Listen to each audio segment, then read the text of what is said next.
মৰমৰ ছাত্ৰ-ছাত্ৰীসকল welcome to FI classes. আজিৰ এই ভিডিঅ'টোত আমি আলোচনা কৰিম চেপ্টাৰ 3 অনুশীলনীৰ কিছু কুৱেশ্যন। ইতিমধ্যে আমি চেপ্টাৰ 3 বহুকেইটা টপিক আগৰ ভিডিঅ'বোৰত আলোচনা কৰিছোঁ। সেই টপিক কেইটাৰ লগত ৰিলেটেড যিখিনি অনুশীলনীত প্ৰশ্ন আছে সেইখিনি আজি এই ভিডিঅ'টোত আলোচনা কৰিম। গতিকে আৰু ভিডিঅ'টো শেষলৈ চাই থাকিবা, স্কিপ নকৰাকৈ। ইয়াৰ অনুশীলনীৰ পৰা আজিকালি প্ৰায় প্ৰশ্ন ফাইনেলত সোধে, গতিকে তোমালোকে এনচাৰবোৰ ভালদৰে চাই যাবা আৰু নোট কৰি যাবা। তেতিয়া পৰীক্ষাত আহিলে তোমালোকে সহজতে কৰিব পাৰিবা। লগতে যিসকলে প্ৰথমবাৰৰ বাবে ভিডিঅ'টো চাই আছা চেনেলটো ছাবস্ক্ৰাইব কৰিবা। ইয়াত তোমালোকে ক্লাছ 12ৰ ইতিমধ্যে আমি 3-4টা চেপ্টাৰ আলোচনা কৰিছোঁ আৰু মই ডেছক্ৰিপশ্যনত লিংক দি দিছোঁ। সেই লিংকত গৈ তোমালোকে কিবা যদি সেই চেপ্টাৰবোৰত ডাউট আছে চালে তোমালোকৰ ডাউটবোৰ ক্লিয়াৰ হৈ যাব। আৰু তোমালোকৰ যদি ভাল লাগিছে চেনেলটো ছাবস্ক্ৰাইব কৰিবা, বন্ধু বান্ধৱীৰ গ্ৰুপত শ্বেয়াৰ কৰি দিবা। আজি প্ৰথম প্ৰশ্নটো কি আছে? 3.1 কুৱেশ্যন নম্বৰ। গাড়ী এখনৰ সঞ্চয়ক বেটাৰীটোৰ বিদ্যুৎ চালক বল 12 ভল্ট। বেটাৰীৰ অন্তৰত 0.4 ওম হ'লে বেটাৰীৰ পৰা পাব পৰা সৰ্বোচ্চ প্ৰবাহ নিৰ্ণয় কৰা। কি কৈছে আমাক? যে বেটাৰী এটাৰ বিদ্যুৎ চালক বল 12 ভল্ট আৰু অন্তৰত হৈছে 0.4 ওম। আমি এতিয়া প্ৰবাহৰ মানটো উলিয়াব দিছে। আমি বিদ্যুৎ চালক বলৰ কথা, অন্তৰোধৰ কথা ইয়াৰ আগৰ ভিডিঅ'ত ধুনীয়াকৈ আলোচনা কৰিছোঁ। যদি কোনোবা চোৱা নাই ডেছক্ৰিপশ্যনত লিংক দিয়া আছে, চাই ল'বা, তেতিয়া এই মেথছবোৰ সহজতে বুজি পাবা। আমাক ইয়াত কি দিয়া আছে? ইয়াত বিদ্যুৎ চালক বলক আমি এপচাইলন আকাৰেৰে বুজাওঁ। এপচাইলন ইকুৱেল টু 12 ভল্ট আৰু অন্তৰতটোক আমি স্মল লেটাৰ আৰৰ দ্বাৰা বুজাওঁ। এইটো দিয়া আছে 0.4 ওম আৰু আমাক উলিয়াব দিছে আই ইকুৱেল টু হোৱাট। এতিয়া চোৱা, আমাৰ ওমৰ সূত্ৰ মতে কি? আই ইকুৱেল টু V/R, হয়নে? এই সূত্ৰটোৱে আমি ইউজ কৰিম। ওমৰ সূত্ৰ মতে আই ইকুৱেল টু V/R, কিন্তু আমাৰ যিহেতু ইয়াত বিদ্যুৎ চালক বল দিছে, গতিকে আমি কি লিখিম? এপচাইলন, আৰু যিহেতু ৰ'ডটো অন্তৰত দিছে ডিভাইডেড বাই স্মল আৰ লিখিম। গতিকে আমাৰ এপচাইলনৰ ভেলুটো আছে 12 আৰু এইটো আছে 0.4। গতিকে এইটো কেলকুলেশ্যন কৰা ধুনীয়াকৈ। কেলকুলেশ্যন কৰিলে তোমাৰ এইটো চোৱা 12 × 10, আমি এটাৰ আগত পইণ্ট আছে, গতিকে আমি ইয়াত অকল 4 লিখিলোঁ। এই পইণ্টটো উঠোৱাৰ কাৰণে আমি ওপৰত 10 দিলোঁ। 4ৰে 12ক 3 বাৰ যাব, আমাৰ থাকিল কি? 3 × 10 ইকুৱেল টু 30 এম্পিয়াৰ। অতি সহজ প্ৰশ্ন, গতিকে তোমালোকক সুধি দিব পাৰে 1-2 নম্বৰৰ বাবে, গতিকে চাই। নেক্সট তোমালোকৰ 3.2 কুৱেশ্যনটো কি আছে চোৱা। 10 ভল্ট পৰিমাণৰ বিদ্যুৎ চালক বলৰ আৰু 3 ওম অন্তৰোধ এটাৰ বেটাৰীৰ ৰ'ধক এটাৰ লগত সংযোজিত হৈ আছে। বৰ্তনীত প্ৰবাহ 0.5 এম্পিয়াৰ হ'লে ৰ'ধকটোৰ ৰ'ধ কিমান? বৰ্তনীৰ বন্ধ অৱস্থাত বেটাৰীৰ প্ৰান্তীয় বিভৱান্তৰ কিমান হ'ব? এবাৰ কি কৈছে? যে 10 ভল্টৰ বিদ্যুৎ চালক বল আৰু 3 ওম অন্তৰোধ বিশিষ্ট এটা বেটাৰী এটা ৰ'ধকৰ লগত সংযোগ কৰিছে আৰু সেই ৰ'ধকটোৰ মাজেৰে 0.5 এম্পিয়াৰ প্ৰবাহ চলিছে। তোমাক ৰ'ধকটোৰ মান উলিয়াব দিছে আৰু প্ৰান্তীয় বিভৱান্তৰৰ মান উলিয়াব দিছে। গতিকে আমি ইয়াৰ আগৰ ভিডিঅ'ত এই বিষয়ে ধুনীয়াকৈ পঢ়িছিলোঁ, অন্তৰত প্ৰান্তীয় বিভৱ। গতিকে আমি চাওঁ, এইটো সমাধান কৰোঁ। সলিউশ্যন, ইয়াত তোমাৰ এপচাইলনটো দিয়া আছে 10 ভল্ট।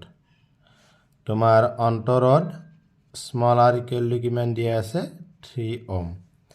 আকৌ তোমাৰ প্ৰবাহৰ মান আই ইকুৱেল টু কিমান দিয়া আছে? 0.5 এম্পিয়াৰ। তোমাক উলিয়াব দিছে ৰ'ধৰ মান R equal to what? Capital R, আৰু তোমাৰ প্ৰান্তীয় বিভৱ ভি ইকুৱেল টু হোৱাট? হৈছে? এতিয়া চোৱা, আমি জানো যে উই ন' ডেট, এইটো সূত্ৰ আমি পাইছিলোঁ কালি, I equal to epsilon divided by R, capital R plus small R. হৈছে? ইয়াত ভেলুবোৰ পুট কৰি দিয়া। আৰ ভেলুটো আছে 0.5, এপচাইলনৰ ভেলুটো আছে 10, কেপিটেল আৰটো উলিয়াব লাগিব, স্মল আৰৰ ভেলু আছে তোমাৰ 3, হয়নে? এতিয়া যদি আমি বজ্ৰ পূৰণ কৰোঁ এইটো, তেনেহ'লে আমাৰ এনেকুৱা হ'বনে? 0.5 whole into R plus 3 equal to 10। গতিকে ইয়াৰ পৰা আমি r plus 3 equal to কি লিখিব পাৰোঁ 10 divided by 0.5 হৈছে মই ইয়াতে কৰিছোঁ নেক্সটখিনি ইয়াৰ পিছত তোমালোকৰ r plus 3 equal to ওপৰত 100 লিখিলোঁ তলত 5 লিখিলোঁ আমাৰ যেহেতু ইয়াত 5 ৰ আগত পইণ্ট এটা আছিলে গতিকে পইণ্টটো উঠাই দিলে তোমাৰ ওপৰত এটা 0 আহি যাব গতিকে 5 হেৰি 20 বাৰ গ'ল 100 গতিকে r equal to কিমান হ'ব তোমাৰ 20 minus 3 গতিকে r equal to হ'ল 17 ওহম তাৰ মানে তোমাৰ যিটো ৰ'ধক সংযোগ কৰা হৈছে বেটাৰটোৰ লগত সেই ৰ'ধকটোৰ মান হৈছে 17 ওহম আকৌ প্ৰান্তীয় বিভৱান্তৰ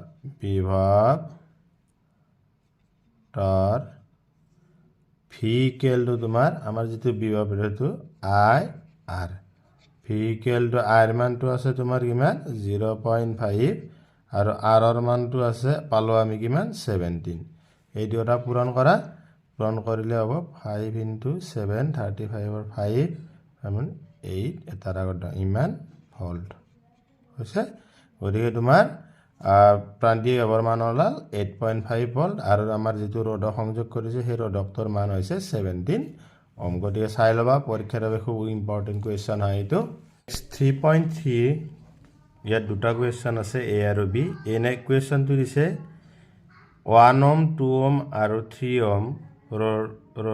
ওহমৰ তিনিটা ৰ'ধক শ্ৰেণীবদ্ধভাৱে সংযোজিত হৈ আছে সমাৰোহটোৰ মুঠ ৰ'ধ কিমান বি নম্বৰ দিছে সমাৰোহটোৰ 12 ভল্ট বিদ্যুৎ চালক বলৰ আৰু নগণ্য অন্তৰোধৰ বেটাৰী এটাৰ লগত সংযোজিত কৰিলে প্ৰত্যেক ৰ'ধকৰ উৎপন্ন হোৱা বিভৱ পতন নিৰ্ণয় কৰা চোৱা ইয়াত এ নম্বৰ সলিউশ্যনটো চাবা ইয়াত R1 equal 1 ohm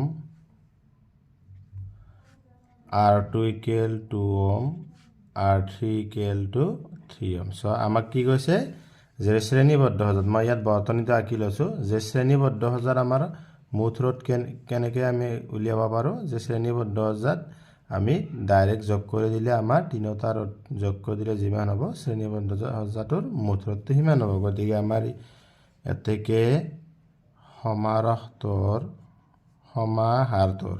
সমাহাৰটোৰ মুঠ ৰ'ধ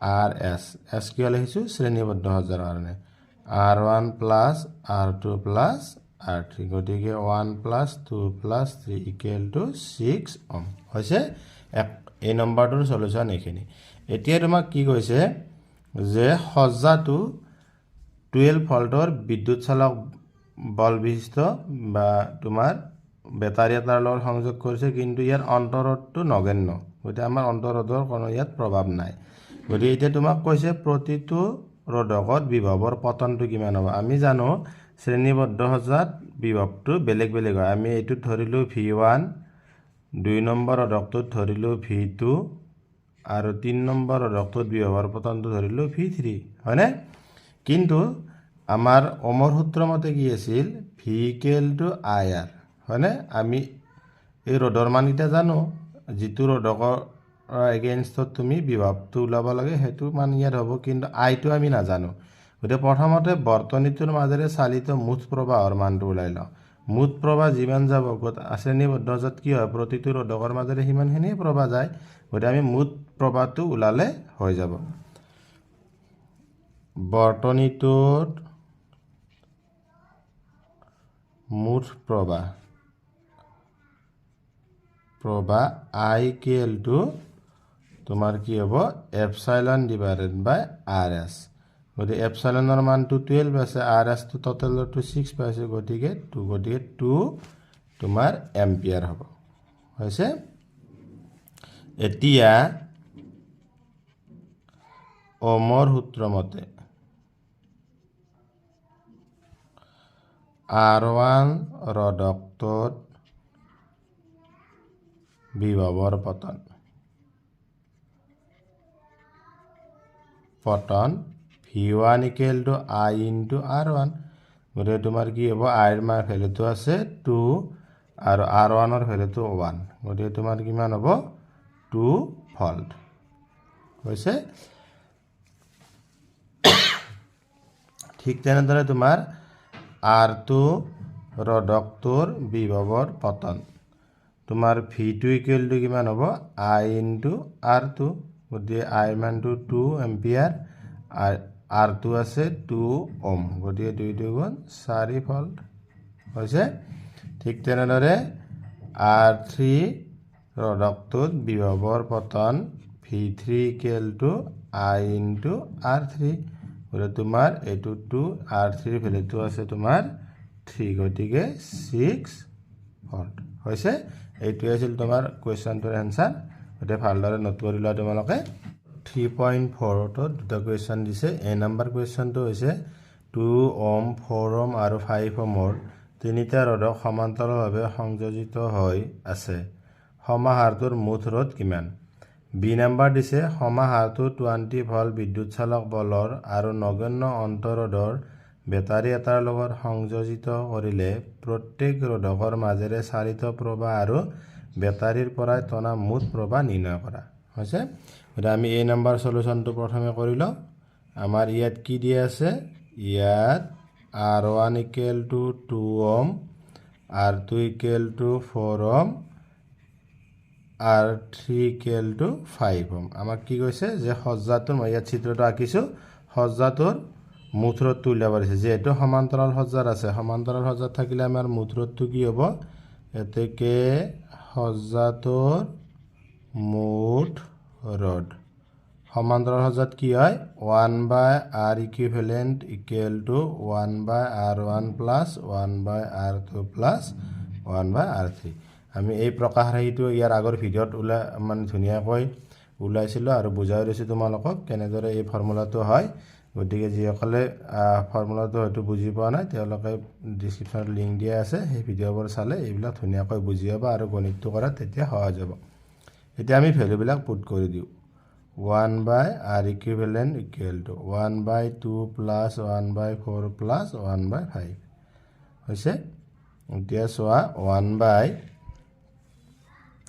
R ইকুইভ্যালেন্ট ইকুৱেল 2 4 5 ৰ তোমাৰ লসাগুলৈ কিমান হ'ব 20 হ'ব 2 ৰে 20 10 বাৰ যাব 4 ৰে 20 5 বাৰ যাব আৰু 5 ৰে 20 4 বাৰ যাব মানে 1 by R equivalent equal two ওপৰত হল 19 তলত হল 20 এতিয়া চোৱা আমাৰ বহু ষ্টুডেণ্টে ইয়াত ভুল কৰে যে এনেকৈ থৈ দিয়া মানটো একচুয়ালি এনেকুৱা না আমাৰ R ইকুইভ্যালেন্টটো ওলাব লাগিব R ইকুইভ্যালেন্ট ইকুৱেল টু তোমাৰ এইটো উল্টাই দিয়া 20 ডিভাইডেড বাই 19 হ'ব আৰু এইটো আমি যদি তোমালোকে হৰণ কৰিলে মানটো হ'ব 1.05 ওহম এইটো হৈছে বৰ্তনীটোৰ সমতুল্য ৰড এতিয়া বি নম্বৰ কোৱেশ্চনটো কি দিছে চোৱা সমাহাৰটো 20 ভোল্টৰ বিদ্যুৎ চালক বলৰ এটা বেটাৰীৰ লগত সংযোগ কৰিছে আমি জানো যে সমান্তৰাল সজ্জাত প্ৰবাহৰ মানটো বেলেগ বেলেগ হয় প্ৰতিটো ৰডৰ মাজেৰে এইবিলাক আমি আলোচনা কৰিছিল আগতে হয়নে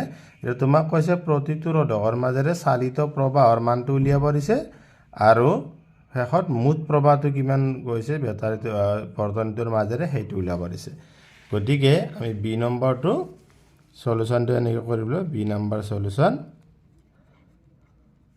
ওমৰ সূত্ৰ মতে তোমাৰ ওমৰ সূত্ৰ মতে কি হ'ব R1 ৰডকটোৰ মাজেৰে চালিত প্ৰবাহ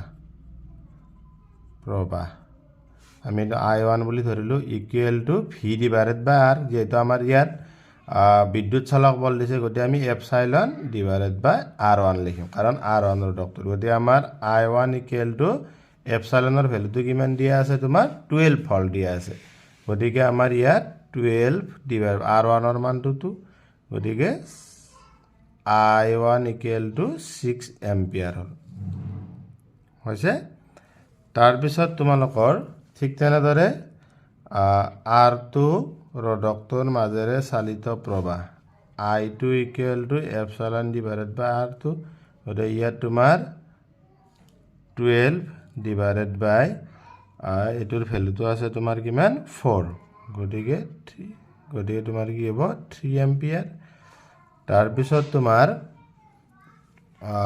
R3 ৰডকটোৰ মাজেৰে চালিত প্ৰবাহ I3 equal to epsilon divided by R3 তোমাৰ কি হ'ব এইটো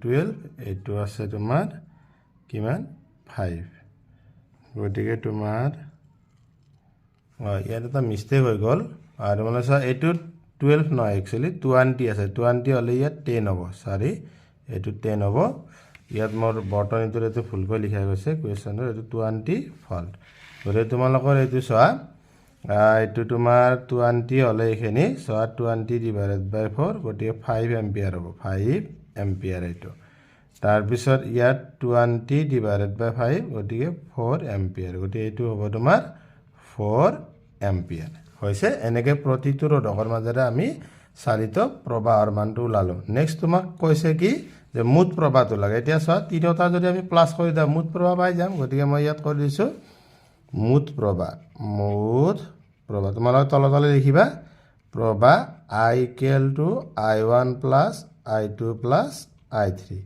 তেনেহলে তোমাৰ কি হ'ব 10 plus 5 plus 4 equal to 19 ampere এইটোৱে গণিতটো তোমালোকে এইখিনি তলতলে লিখিবা ধুনীয়াকৈ আহিলে এনেকৈ সমাধান কৰি দিবা ইয়াৰ পৰৱৰ্তী কোৱেশ্চন আমি নেক্সট ভিডিঅ'ত আলোচনা কৰিম গতিকে আজিৰ এই ভিডিঅ'টোত এই চাৰিটা প্ৰশ্নৰ মই সমাধান কৰি দিলো খুব ইম্পৰ্টেন্ট কোৱেশ্চন হয় তোমালোকে চাই ল'বা আৰু তোমালোকে যদি চাই ভাল পাইছা চেনেলটো সাবস্ক্ৰাইব কৰিবা আৰু বন্ধু বান্ধৱীৰ গ্ৰুপত শ্বেয়াৰ কৰিবা লাইক কৰিবা কমেন্ট কৰিবা ধন্যবাদ